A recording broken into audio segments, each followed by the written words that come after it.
शिक्षा जगत से जुड़ी लेटेस्ट जानकारी के लिए चैनल को सब्सक्राइब करना ना भूलें। तो आपने देखा शिक्षा विभाग में 1 लाख से ज्यादा की भर्तियां खाली हैं, नहीं कर पाए। आपने वही पुरानी परिपाटी जो वसुंधरा जी के समय 20,000 स्कूलें बंद की थी, 450 फिर करा दी। मैं 1-2 नमूना बता रहा हूं, आपके संज्ञान के लिए कराओ नहीं कराओ, इनका प्रमोशन करके डिप्टी सीएम बढ़ा दो, मुझे कोई तकलीफ नहीं है।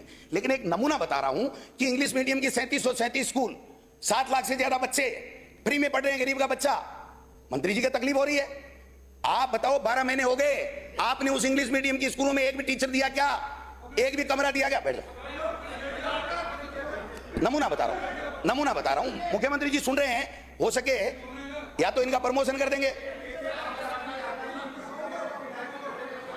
ये बार बार कहते हैं, माननीय मुख्यमंत्री, माननीय अध्यक्ष महोदय, बार बार मुख्यमंत्री जी आपके शिक्षा मंत्री कहते हैं पद स्वीकृत नहीं किए और वो बोर्ड टांग दिए।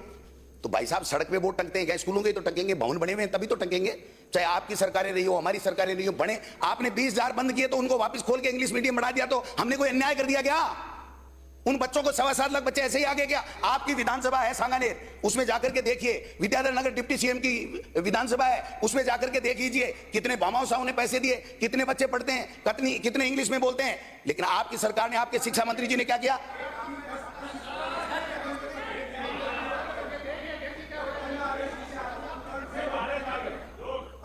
माननीय सदस्य, वो बलजीत आ रहा है, उसका ध्यान रखो। मैं कहना चाहता हूं, 45,000 पद स्वीकृत किया हमने, 45,300,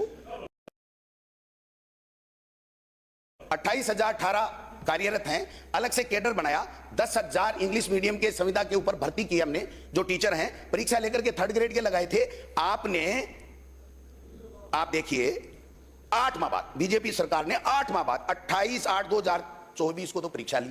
आप दिसंबर में आए, अगस्त में तो उन्हें इंग्लिश मीडियम में टीचर लगाने के लिए परीक्षा ले रहे हैं। 23/12/2024 को आपने उनका परिणाम जारी किया, जबकि 24 घंटे 48 घंटे में जारी हो जाता, कंप्यूटर से एग्जाम ली थी। आज की तारीख तक, मुख्यमंत्री जी, आज की तारीख तक टीचर नहीं लगे, एक टीचर नहीं लगा। और समीक्षा की समिति और बना दी, और उस डिप्टी सीएम साहब को बना दिया जिनको पहले आपने हटाया था। जिलों की समिति बनाई, उसमें हटा दिया। और मैं लिख के दे रहा हूं, ये डिप्टी सीएम को आपको पुनः हटाना पड़ेगा। उनकी दूदू विधानसभा क्षेत्र में हर ग्राम पंचायत के ऊपर English medium Mahatma Gandhi school है, वो बंद गांव वाले नहीं करने देंगे, वो साइन करने से मना कर देंगे। जैसे किरोड़ी की छुट्टी के लिए सब अधिकारियों ने साइन करने से मना कर दिए, और आपके शिखर साहब को साइन करने पड़े कि मुझे निर्देश प्राप्त हुआ है। लोगों को अचंभा हुआ, मुझे अचंभा नहीं हुआ, क्योंकि सारे काम ही पर्ची से हो रहे हैं। उनके पास पर्ची आई होगी तो उन्होंने कह दिया मुझे निर्देश प्राप्त हुए हैं लिखित में। तो मैं समझता हूं कि ये हो क्या रहा, आप बताइए।